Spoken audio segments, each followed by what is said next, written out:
पूरा लोकल।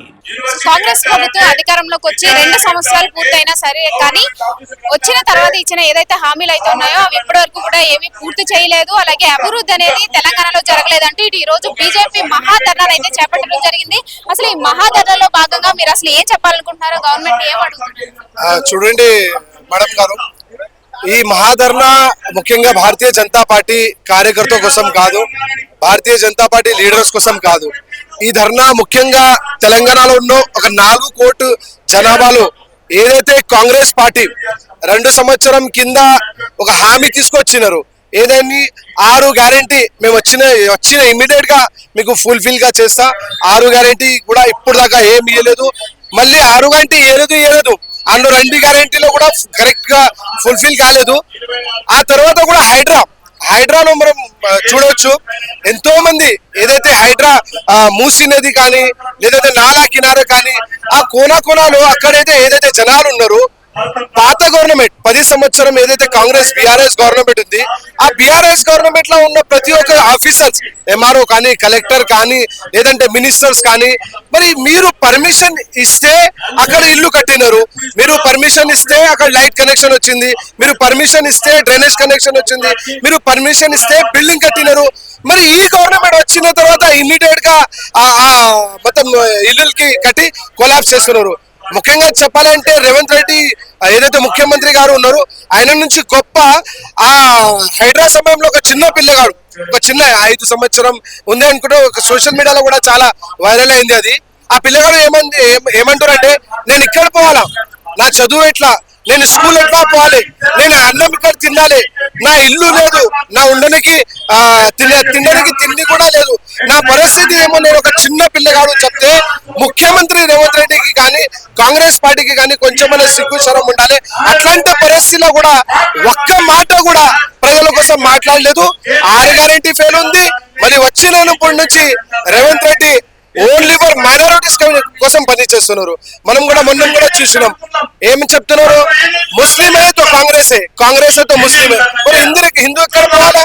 ఈ తెలంగాణలో 4 కోట్ల జనాభాలు 1 కోట్ల మైనారిటీ ఉంటే 3 కోట్ల హిందువులు కూడా ఉన్నారు.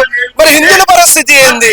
మీరు మొన్న కూడా రేవంత్ రెడ్డి ఏం మాట్లాడుతున్నారు, ఆ అక్బరుద్దీన్ ఓవైసీ ఏదైతే మాటలు మాట్లాడారు 13 సంవత్సరం కింద, అదే మాటలు రేవంత్ రెడ్డి రిపీట్ చేస్తున్నారు. ఒక కాన్స్టిట్యూషన్ పోస్ట్ లా ఉండి మీరు ఎంత అన్ని జాతి ధర్మం అందరికి తీసుకోపోవాలి, కానీ మీరు కావాలని టార్గెట్ చేస్తున్నారు. ఈ 2 సంవత్సరం నుంచి నిజంగా చెప్తున్నా, చాలా బాధాకరం విషయం ఉంది.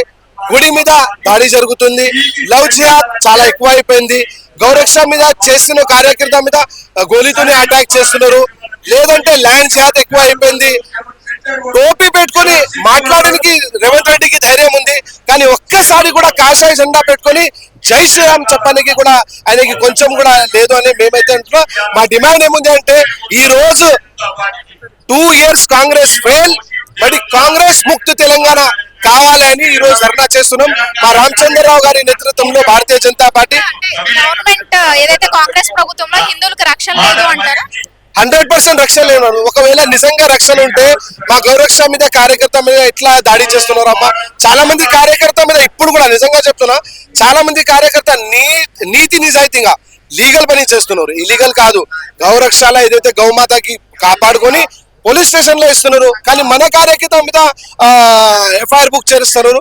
చాలా బాధాకరం విషయం. వచ్చే సమయంలో భారతీయ జనతా పార్టీ మా రామచంద్రరావు గారి నేతృత్వంలో తెలంగాణలో గవర్నమెంట్ ఫామ్ చేసుకుని ఈ 4 కోట్ల జనాభాకి మేము మంచిగా సేవ చేస్తున్నామని మాకు అయితే నమ్మకం ఉంది.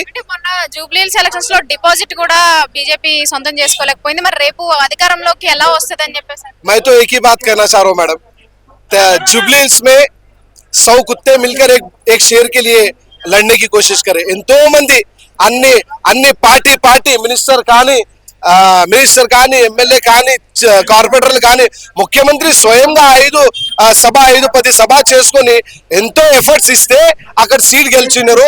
కానీ భారతీయ జనతా పార్టీ యొక్క నీతి నిజాయితీని పైసలు మేము అక్కడ పైసలు ఆయన ఓట్కి 5,000 10,000 ఇచ్చినారు, కానీ మేము ఓట్కి రూపాయి కూడా ఇవ్వలేదు.